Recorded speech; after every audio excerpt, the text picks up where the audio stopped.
Hello, welcome to all of you. और हमारा जो आरपीसी के पिछले पेपर्स हैं जो बायोलॉजी लेक्चरशिप के लिए, उनका डिस्कशन का क्रम हमारा जारी है।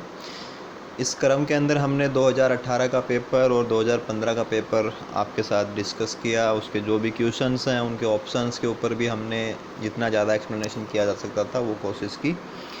तो 2015 के बाद में अब हम चालू करते हैं उससे पहले जो पेपर आया था 2013 की एग्ज़ाम का पेपर। तो आज मैं इसी पेपर से क्वेश्चन नंबर 1, 2, 4, 5 एंड 6 इनको आपके साथ डिस्कस कर रहा हूँ इस फाइल के अंदर। सबसे पहले बात करते हैं क्वेश्चन नंबर 1 की। तो ये क्वेश्चन नंबर 1, इसमें एक तो असर्टेशन दे रखा है और एक रीजन दे रखा है, एक कथन और एक कारण दे रखा है। पढ़ लेते हैं पहले। कथन में कह रहा है कि keys are the taxonomical aid used for identification of plants and animals. कि जो टैक्सोनॉमिक कीज होती हैं वो एक प्रकार का टैक्सोनॉमिक ऐड होता है जिसकी वजह से हम प्लांट्स और जो एनिमल्स हैं उनका आइडेंटिफिकेशन कर पाते हैं। ये बिल्कुल सही बात है कि टैक्सोनॉमी की फील्ड के अंदर जब हम प्लांट्स को आइडेंटिफाई करते हैं, एनिमल्स को आइडेंटिफाई करते हैं, तो उनके जो करैक्टर्स हैं उन करैक्टर्स को यूज़ करके की का इस्तेमाल किया जाता है। और जो कीज होती हैं वो इस प्रकार से होती हैं कि वहाँ पे कॉन्ट्रास्टिंग जो पेयर्स के अंदर करैक्टर्स उनको लिए जाते हैं। जो भी करैक्टर अपने स्पेसिमेन में प्रेजेंट होता है उसकी वजह से लीड या रिजेक्शन है वो किया जाता है। तो नो डाउट जो टैक्सोनॉमिक आइडेंटिफिकेशन पर्पज़ है उसमें जो कीज हैं टैक्सोनॉमिक कीज के रूप में हम इनको बुक्स में पढ़ते भी हैं, उनका इस्तेमाल आइडेंटिफिकेशन के लिए होता है। और कारण में ये अपन को बता रहे हैं कि keys are based on the contrasting characters generally in pairs. तो ये बिल्कुल सही बात है कि जो की के रूप में इस्तेमाल हम तभी कर पाते हैं एक्चुअल में कि जब हम की के अंदर जो भी करैक्टर्स को लेते हैं वो कॉन्ट्रास्टिंग करैक्टर्स होते हैं, यानी कि बिल में उनके बीच में बिल्कुल से विरोधाभास होता है और क्लियर हम उनको एक्सेप्ट या रिजेक्ट कर सकते हैं। और ये जो भी कॉन्ट्रास्टिंग करैक्टर्स होते हैं वो पेयर्स में ही होते हैं। तो ये कारण जो भी है वो बिल्कुल सही बताया हुआ है। तो देखा जाए तो कथन में हमें जो कहा गया है और जो कारण में बताया गया है वो दोनों बातें सही हैं, और जो कारण है वो इस कथन को पूर्ण रूप से स्पष्ट भी करता है। तो अब हम ऑप्शन को देख लेते हैं कि select the correct answer using the codes given below, कि both A and R true, यानी कि जो कथन और कारण दोनों सही हैं, बिल्कुल सही बात है। और जो कारण है वो एक्सप्लेन करता है ए को, ये भी बिल्कुल सही बात है, यानी कि ऑप्शन 1 ही हमारा सही उत्तर है। सेकंड ऑप्शन को देख लेते हैं कि both A and R not true, गलत बात है, दोनों ही सही है। तो सॉरी हाँ, R true but R does not explain A, नहीं, वो तो ए को एक्सप्लेन करता है। और ऑप्शन थर्ड में ए को ट्रू बताया गया है, आर को फॉल्स बताया गया है, गलत बात है।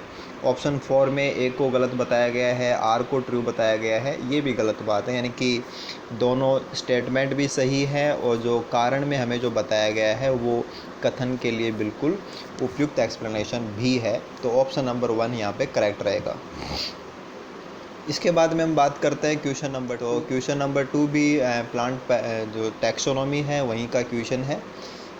Consider the following statement, 3 statement दिए हैं 1, 2, 3, इनको हमें देखना है। स्टेटमेंट 1 में कह रहा है कि systematics is the study of diversity of organism and their evolutionary relationship. देखो जो सिस्टेमेटिक्स होता है वो एक्चुअल में टैक्सोनॉमी का भी एक व्यापक रूप है जिसमें हम होलिस्टिक अप्रोच को अप्लाई करते हैं, यानी कि जो टोटलिटी ऑफ द फील्ड्स होती हैं उनका इस्तेमाल करके जितने भी प्रकार के लाइफ फॉर्म्स हैं, जितने भी प्रकार के टाइप्स हैं और जितनी भी डाइवर्सिटी है उनके बीच में जितने भी रिलेशनशिप्स होते हैं उनका अध्ययन किया जाता है सिस्टेमेटिक्स के अंदर, ना कि इवोल्यूशनरी रिलेशनशिप्स का। जब हम डाइवर्सिटी और इवोल्यूशन की बातें करते हैं तो ये फाइलोजेनी की फील्ड को बनाने लग जाते हैं, यानी कि इवोल्यूशन की जो बातें होती हैं वो जातिवर्तीय जो अध्ययन का क्षेत्र है ये उसको बनाती हैं। तो सिस्टेमेटिक्स के अंदर इवोल्यूशनरी चीज़ें हैं वो अप्लाई नहीं होती हैं। हालांकि सिस्टेमेटिक्स के अंदर इवोल्यूशनरी जो करैक्टर्स हैं उनको शामिल किया जाता है, लेकिन यहाँ पे केवल इवोल्यूशन की स्टडी है ऐसा नहीं है।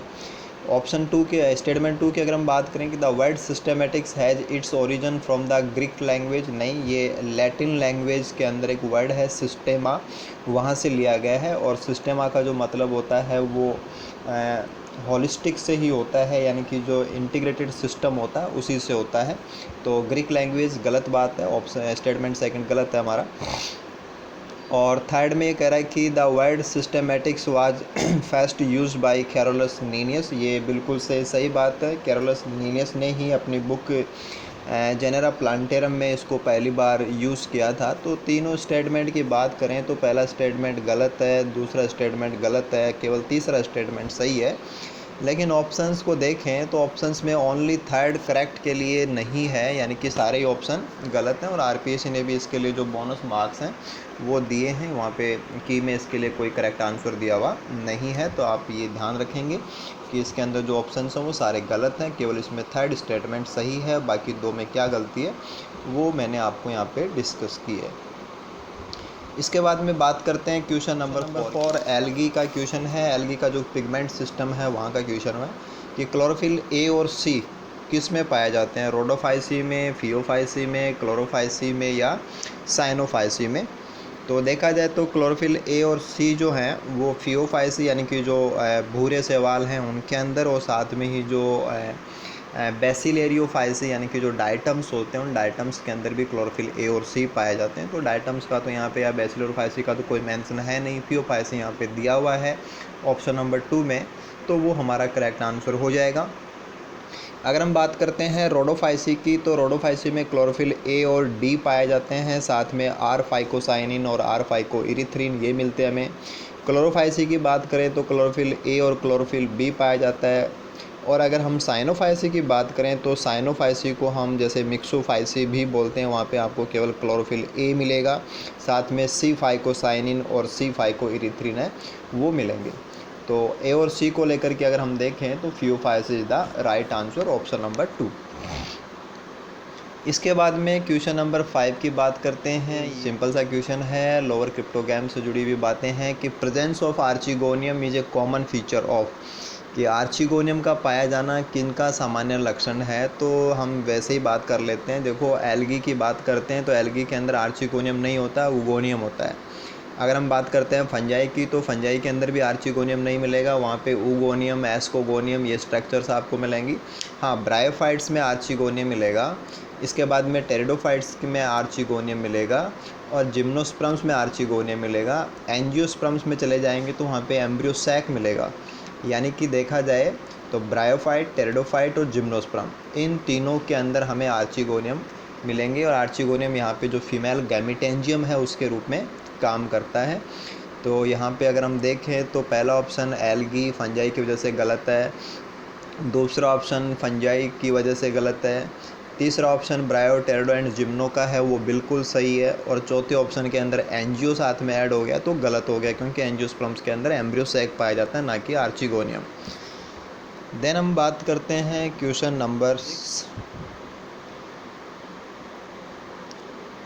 क्वेश्चन नंबर 6 भी एक सिंपल सी बात है कि वास्कुलर टिश्यू आज प्रेजेंट इन, कि वास्कुलर टिश्यू किस में मिलेंगे।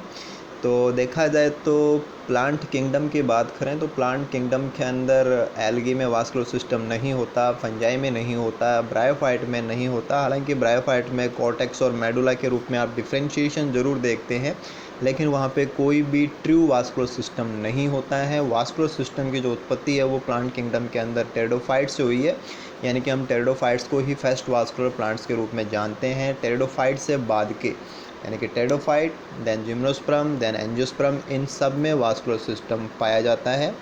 तो vascular tissue are present in, इसकी बात करेंगे तो ऑप्शन नंबर फर्स्ट ही सही होगा, क्योंकि उसमें टेरिडो, जिम्नो और एंजियो को बताया गया है। जबकि सेकंड ऑप्शन ब्रायो से गलत हो जाएगा, थर्ड ऑप्शन एल्गी से गलत हो जाएगा, और फोर्थ ऑप्शन फंजाई और एल्गी इन दोनों की वजह से गलत हो जाएगा। तो ये छोटे छोटे से 5 क्वेश्चन मैंने आपके साथ डिस्कस किए।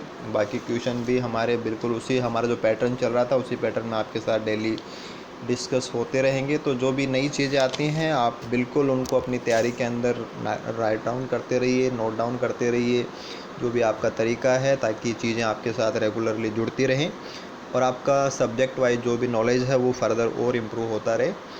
तो okay then, all the best.